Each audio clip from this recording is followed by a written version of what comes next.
Rurouni Kenshin is one of the most popular shonen battle series from the 90s, and rightfully so. For years, this was one of my top 5 favorite anime, and of course, as time goes on, you're gonna see more anime and your tastes are gonna develop, so I wanted to revisit this series and reevaluate it. Rurouni Kenshin is set during the Meiji Restoration period, which brought an end to the samurai class, but remnants of the past could still be found. This story follows the adventures of Kenshin, a former assassin in the previous war whose blood-stained hands brought a change to the era. Haunted by his past, Kenshin decides to wander the streets of Japan with his new reverse blade sword. Along with his deadly skills, he hopes to create a non-lethal method of peacekeeping in order to possibly atone for all the lives he's taken.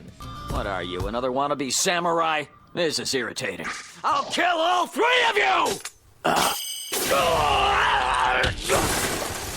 I wasn't finished speaking. This story is told over the span of 3 seasons, each one different from the rest. This first season serves to introduce us to Kenshin and his companions at a nice and slow pace, whilst gradually amping up for a much more serious second season. Kenshin's new companions include Kaoru, the selfless and kind-hearted teacher of the Kamiya Kashin Ryu's School of Swordsmanship. There's Sanosuke, the loudmouth loose cannon who's also a fighter for hire, and of course Yahiko, the young son of a samurai who got caught up in a life of crime in order to survive. The conflicts presented in the first season range in tone from the comical antics of Kaoru attempting to train a sumo wrestler over to the much more dark and serious nature of Kenshin's struggle to try and remain non-lethal while remnants of his past come and threaten the life of Kaoru. Give my butt a pinch.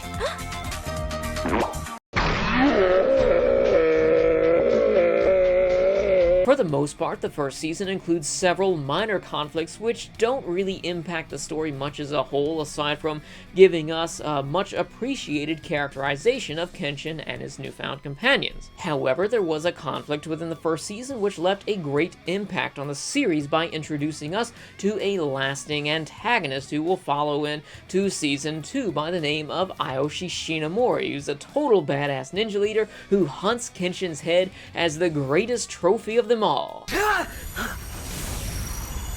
Die. The fights in Season 1 left me with a few mixed feelings, because on one hand, we had the amazing fights which required Kenshin to use strategy in order to analyze his opponent's techniques in order to pick them apart, but then again there were some other fights which just required him to use this one-shot special move in order to win.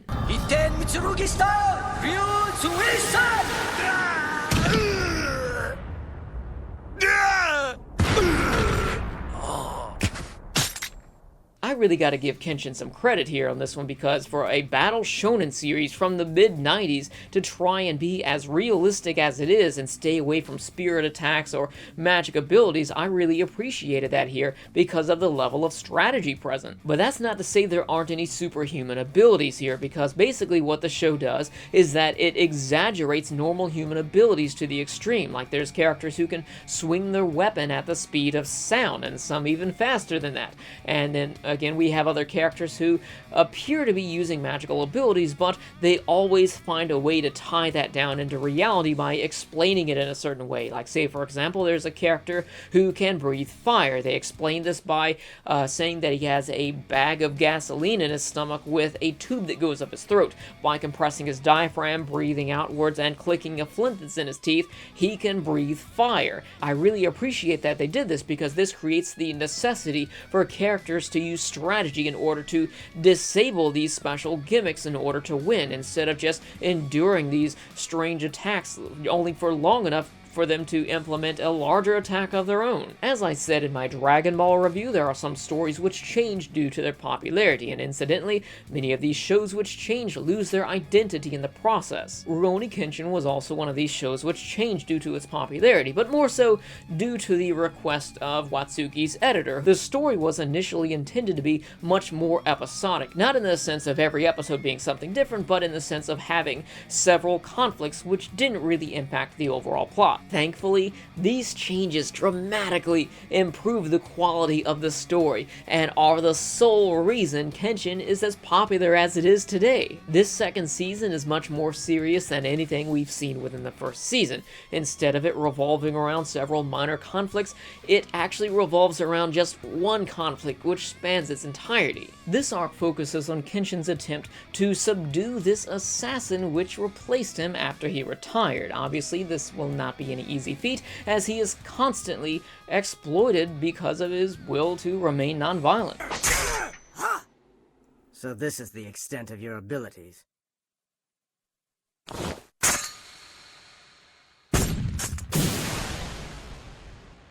Many of Kenshin's rivals within this arc are downright bloodthirsty, whereas Makoto Shishio, the main antagonist, wields a sawtooth sword covered in so many human oils from countless murders that it's capable of being set on fire. I don't think that could actually happen, but then again, that's one of the examples of them trying to base a gimmick in reality instead of it being just some magic attack. As a result of Kenshin's weaknesses being relentlessly exploited, he seeks out his teacher in order to complete the training he left behind long ago, which results in some major character development. Despite this being a mid-90s shonen battle series where characters shout out the names of their moves before performing them, this story is far from cliche. Makoto Shishio, along with his 10 henchmen and Aoshi Shinomori, are mostly dynamic characters who believe to be doing the right thing. Aoshi is one of everyone's favorite villains from the story because they go out of their way to develop this character. They give him a backstory. They introduce minor characters which are relevant to his backstory,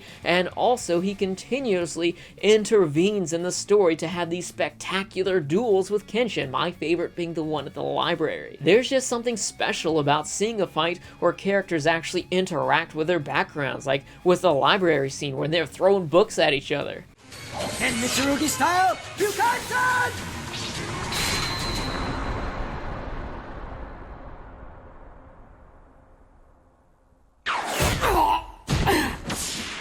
Double Kodachi. Omyo Hashin!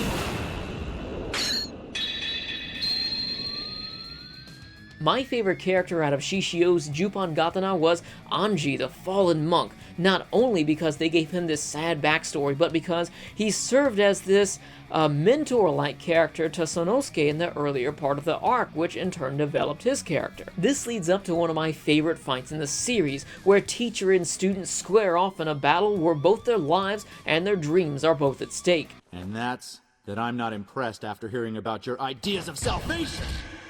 I've completely mastered the Futai no Kiwami. Just give up now, Anji. Mastered it? Don't be conceited, boy! Even Makoto Shishio has his own unique backstory which ties him down into the plot. Naturally, as a living weapon, he wasn't allowed to live after the war ended and was executed by being burned alive.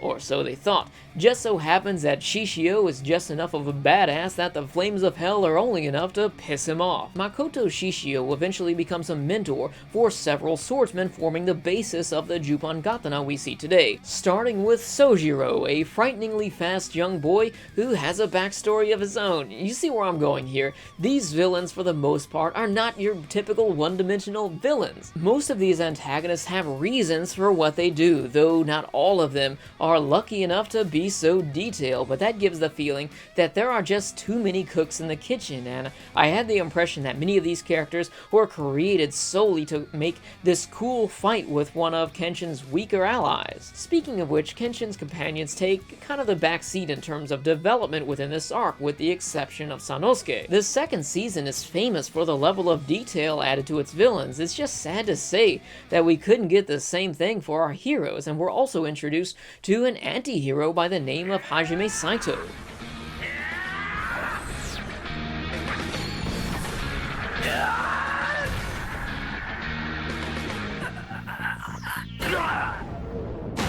Saito is a historical character mostly known for leading the third unit of the Shinsengumi and also getting the female fanbase hot and bothered. Unfortunately for them, however, that Saito lived late enough in Japanese history to have his picture taken, and he looks nothing like the anime. While Hajime Saito was a one-dimensional anti-hero, he served as the moral middle ground, encouraging Kenshin to kill when he would have realistically needed to, but then again, that would have broken Kenshin's oath. Let's talk about Kenshin's vow for a bit. Kenshin vowed to never kill again after regretting the atrocities of his past, but readers of the manga and those who have seen Trust and Betrayal would know that this is solely attributed to the death of one character, which will remain unnamed due to spoilers. It's completely natural to feel so uneasy about a bloodstained past, but it could have been written much better. Kenshin appears to be suffering from some sort of split personality disorder, where on one hand he's the lovable samurai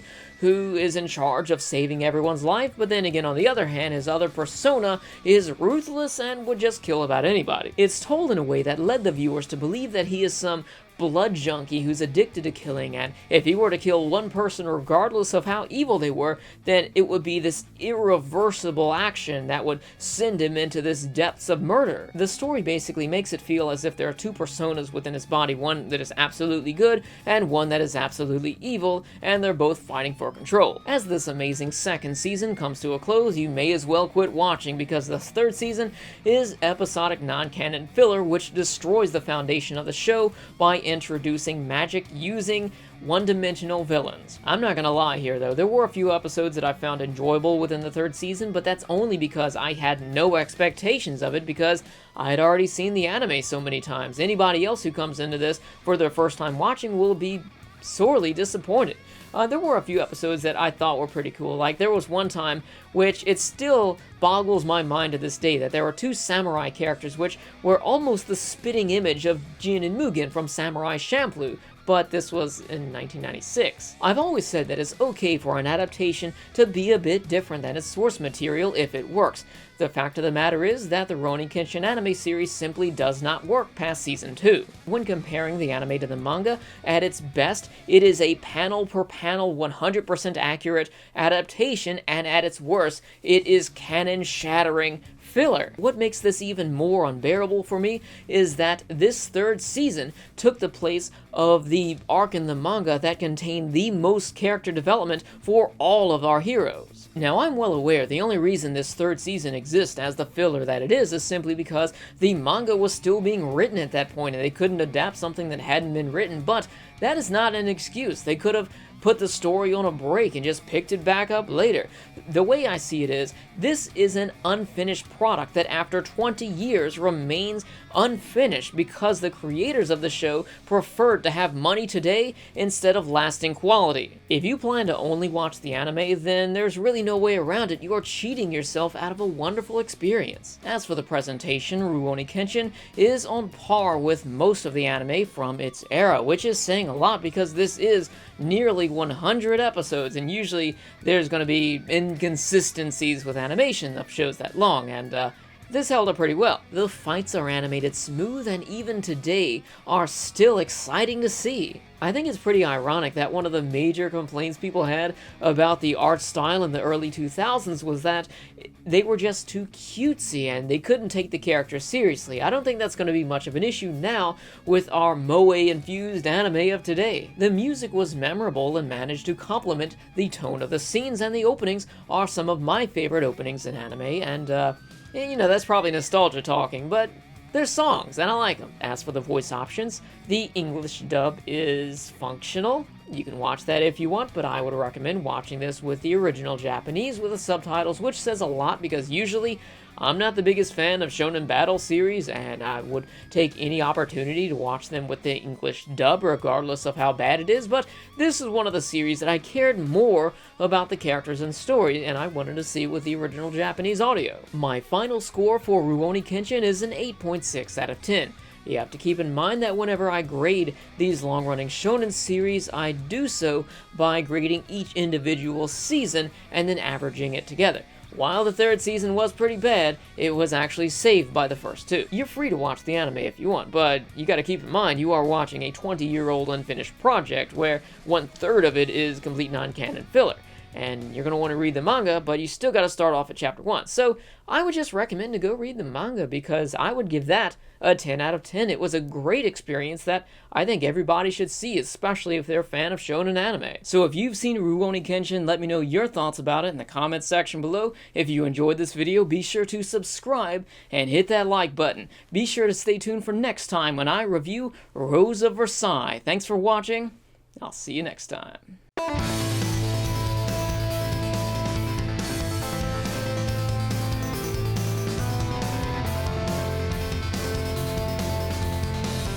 Give my butt a pinch.